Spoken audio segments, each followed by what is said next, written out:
Обеспечивать каждодневные перевозки пассажиров на речном транспорте по труднодоступным маршрутам планируется с следующего года. Региональный Минтранс провел заседание коллегии, и там рассказали, что несмотря на гидрометеорологическую сложность в Ленском бассейне, связанную с обмелением рек Лена и Яна, удалось доставить порядка 1 миллиона 212 тысяч тонн жизнеобеспечивающих грузов. При этом объемы, завозимые через Северный морской путь, снизились по сравнению с навигацией прошлого года из-за маршрута через Нижний Бестях. В этом году на социально значимые перевозки была выделена субсидия в размере 71 миллиона рублей. Участники заседания решили, что на следующий год при корректировке регионального бюджета предусмотрят увеличение суммы финансирования перевозок.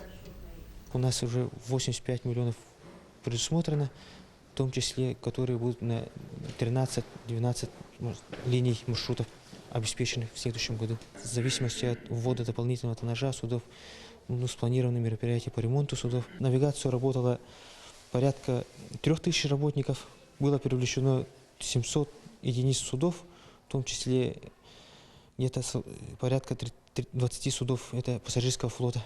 В целом поставлена задача по завозу грузов. У нас республика выполнена в полном объеме.